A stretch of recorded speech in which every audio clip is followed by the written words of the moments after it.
नमस्कार साथियों, एक बार फिर हम एक नई वीडियो के सामने आपके सामने उपस्थित हुए हैं।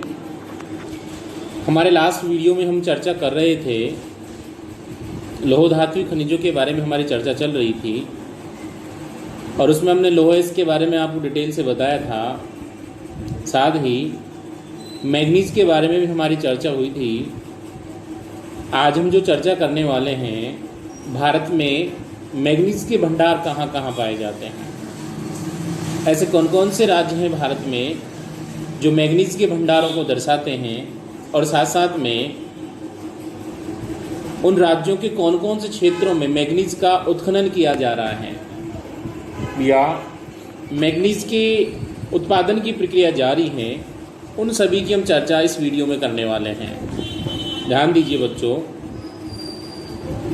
लोहेस की तरह भारत का जो उत्तरी पूर्वी पठारी भाग है, जिसे हम छोटा नागपुर के पठार के रूप में जानते हैं, वो मैग्नीज के भंडारों के दृष्टिकोण से प्रचुरता को दर्शाता है। और छोटा नागपुर के पठारी भाग के रूप में शामिल उड़ीसा नामक जो राज्य है, वो भारत का अग्रणी मैग्नीज उत्पादक राज्य है। इस उड़ीसा में जो लौह अयस्क की पट्टी पाई जाती है, उसके मध्यवर्ती भाग में मैग्नीज के प्रचुर भंडार पाए जाते हैं। उड़ीसा में सुंदरगढ़ है, कोरापुट है, कालाहांडी है, बोलनगीर है, केंदुझर है और बोनाई नामक जो क्षेत्र हैं, ये मैग्नीज के विशाल भंडारों की स्थिति को दर्शाते हैं। और इन सभी क्षेत्रों से मैग्नीज का उत्खनन किया जा रहा है, जिसके कारण उत्पादन के दृष्टिकोण से भी उड़ीसा राज्य भारत में प्रथम स्थान पर बना हुआ है। मैग्नीज के दूसरे महत्वपूर्ण उत्पादक राज्य कर्नाटक की ओर चलते हैं। यह दक्षिणी भारतीय मैग्नीज उत्पादक राज्य है।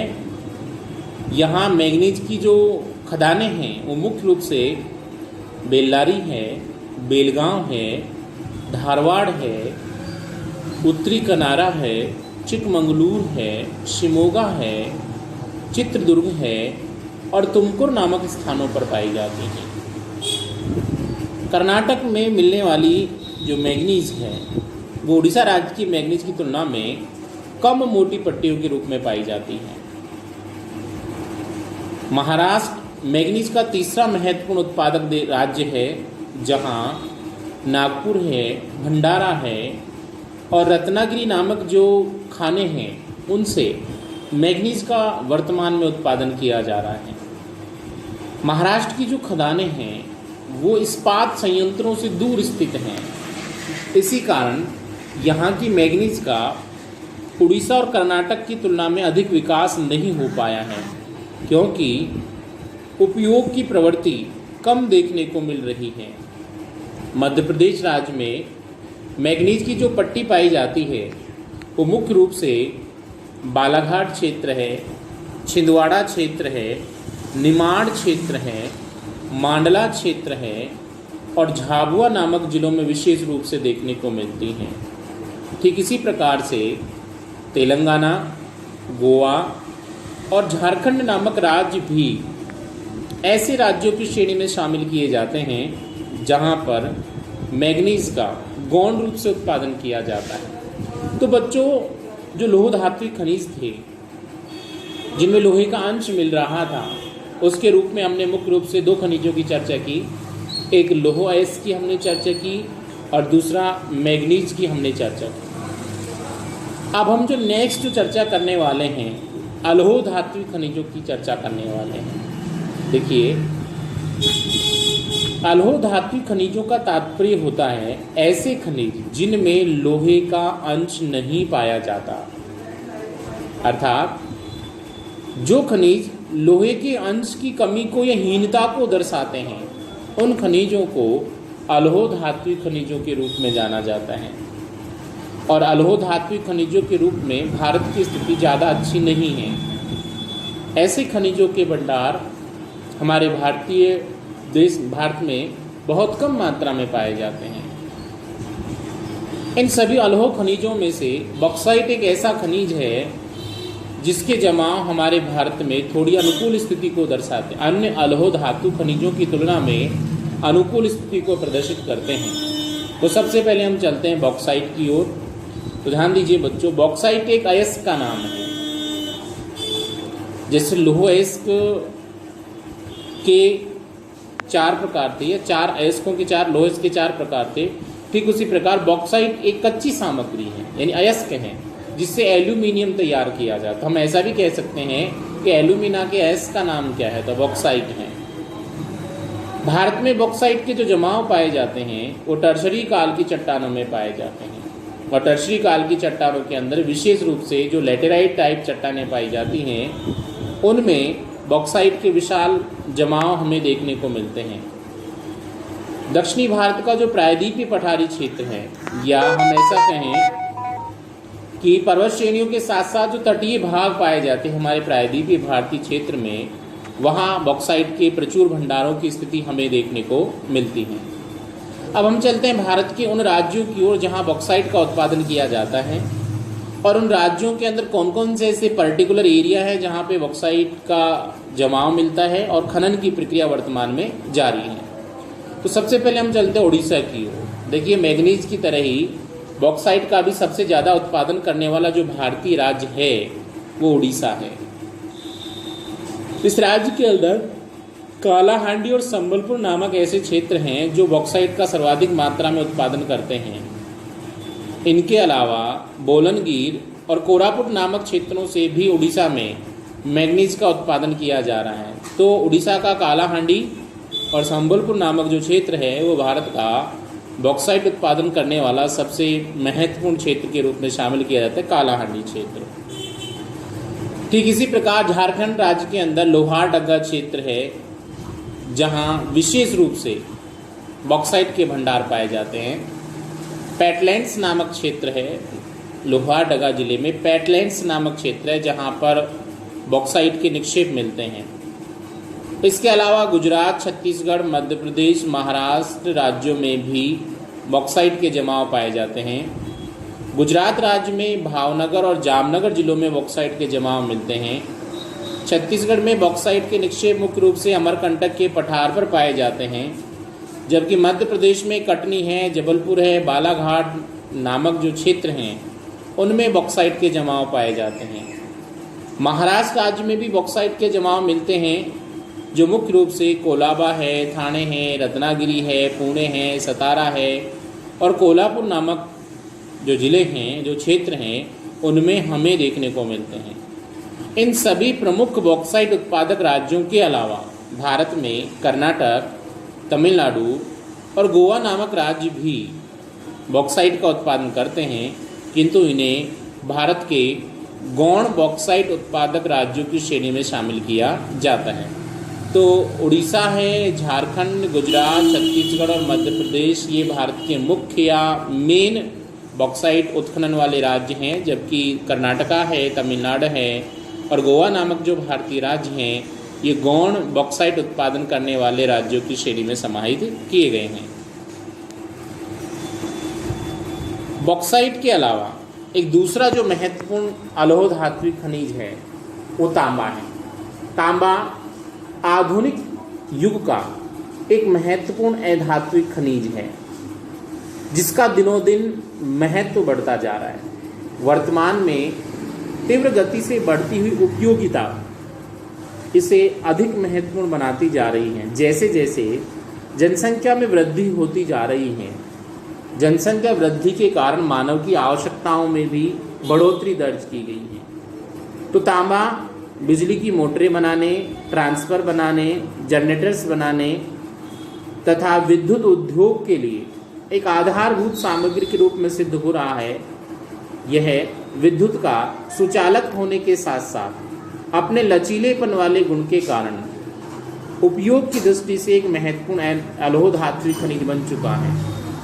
अन्य पदार्थों के साथ मिश्रण के गुण के कारण तथा आघात वर्धक होने के कारण तथा दबाव की स्थिति में तन्य धातु का रूप होने के कारण तांबे का उपयोग दिनों दिन बढ़ता जा रहा है। आभूषणों को कठोरता प्रदान करने के लिए और सोने के साथ में मिलाने के लिए भी तांबे का मुख्य रूप से प्रयोग किया जा रहा है।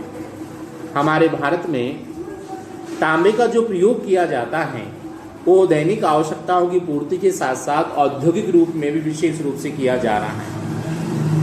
भारत में तांबे के जो जमाव पाए जाते हैं वो मुख्य रूप से झारखंड है, राजस्थान है और मध्य प्रदेश नामक राज्यों में विशेष रूप से हमें देखने को मिलते हैं। झारखंड के अंदर सिंहभूम नामक क्षेत्र है जो तांबे का प्रचुर उत्पादन करता है।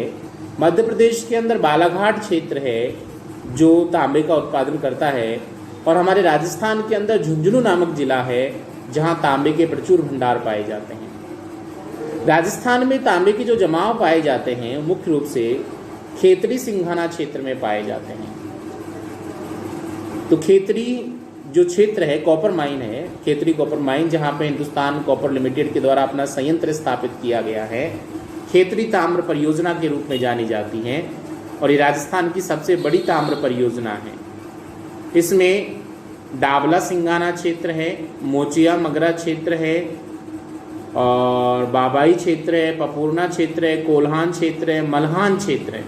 ये सारे ऐसे क्षेत्र हैं खेतरी के आसपास जहां पर तांबे के प्रचुर भंडार पाए जाते हैं और यहाँ से तांबे का उत्पादन किया जाता है। तो हिंदुस्तान जिंक लिमिटेड का संयंत्र यहाँ पर स्थापित है।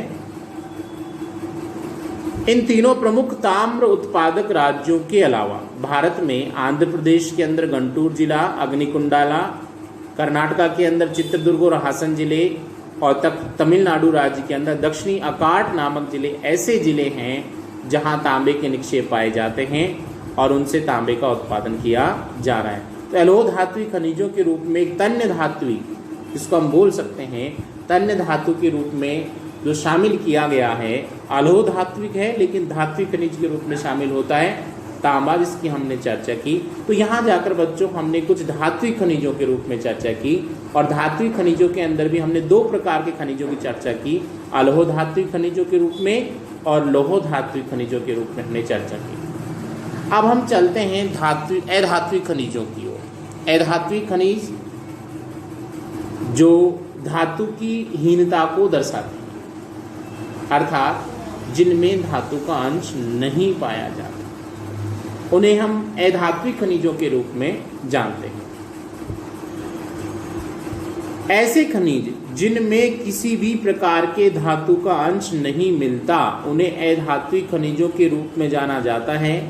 ऐसे खनिज स्थानीय खपत को उत्पन्न किए जा रहे हैं। चूना पत्थर है, डोलोमाइट है, फॉस्फेट है, अभ्रक है, ये सब ऐसे खनिजों के उदाहरण हैं जो मुख्य रूप से अधात्विक खनिजों की श्रेणी में शामिल किए गए हैं। सबसे पहले हम चलते हैं अभ्रक के अंदर। अधात्विक खनिजों में सबसे महत्वपूर्ण खनिज के रूप में अभ्रक को जाना जाता है। अभ्रक वर्तमान में औद्योगिक विकास का आधार बना हुआ है। विभिन्न प्रकार के उद्योगों में इसका उपयोग होने के कारण अभ्रक का दिनों दिन महत्व बढ़ता जा रहा है। विद्युत संबंधी कार्यों में, विद्युत यंत्रों में और इलेक्ट्रॉनिक्स उद्योग में अभ्रक की भारी मांग देखने को मिल रही है और इस भारी मांग के कारण वर्तमान में आर्थिक परिदृश्य के दृष्टिकोण से अभ्रक एक महत्वपूर्ण अधात्विक खनिज के रूप में उभरकर हमारे सामने आया है।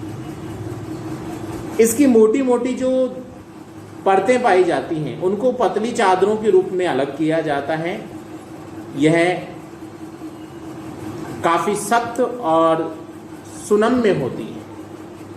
भारत में जो अभ्रक के जमाव पाए जाते हैं वो विशेष रूप से मध्यवर्ती और दक्षिणी भारतीय क्षेत्रों में अधिक देखने को मिलते हैं। झारखंड है, आंध्र प्रदेश है, तेलंगाना है, राजस्थान है, ये कुछ ऐसे राज्य हैं जहां पर अभ्रक के प्रचुर भंडार देखने को मिलते हैं। इसके अलावा तमिलनाडु, पश्चिम बंगाल, मध्य प्रदेश ऐसे राज्य हैं जहां पे गौण मात्रा में अभ्रक के जमाव पाए जाते हैं। भारत में झारखंड नामक जो राज्य है उसमें उच्च गुणवत्ता वाला अभ्रक पाया जाता है। अभ्रक रूबी अभ्रक के रूप में भी होता है और साथ साथ में हम ऐसा कहें कि सफ़ेद अभ्रक के रूप में भी होता है। अलग अलग रूपों में देखने को मिलता है। उच्च गुणवत्ता का जो अभ्रक है वो झारखंड राज्य में पाया जाता है और झारखंड राज्य के अंदर हजारीबाग का जो पठार मिलता है वहाँ पर 150 किलोमीटर लंबी और 22 किलोमीटर चौड़ी एक अभ्रक की पूरी पेटी फैली हुई है। इसके अलावा आंध्र प्रदेश में नेल्लोर जिले में सर्वोत्तम प्रकार के अभ्रक के जमाव पाए जाते हैं।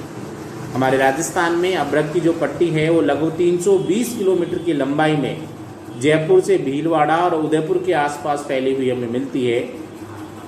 इन राज्यों के अलावा कर्नाटक में मैसूर और हासन नामक जिले, तमिलनाडु का कोयम्बटूर, तिरुचिरापल्ली, मदुरई और कन्याकुमारी नामक जिला, महाराष्ट्र का रत्नागिरी तथा पश्चिम बंगाल में पुरुलिया और बांकुड़ा नामक जिलों में भी अभ्रक नामक अधात्विक खनिज के जमाव की स्थिति हमें देखने को मिलती है।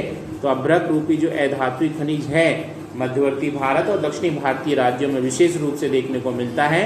संरचना के दृष्टिकोण से, रंग के दृष्टिकोण से, गुणवत्ता के दृष्टिकोण से इसमें प्रादेशिक आधार पर भिन्नताओं की स्थिति भी हमें देखने को मिलती है। तो ये हमने अभ्रक की चर्चा की। तो बच्चों यहाँ जाके हम धात्विक खनिजों के बारे में और अधात्विक खनिजों में से अभ्रक के बारे में जो चर्चा थी हमारी यहीं पूरी होती है। नेक्स्ट वीडियो में एक नए टॉपिक के साथ में फिर मिलेंगे। तब तक के लिए धन्यवाद।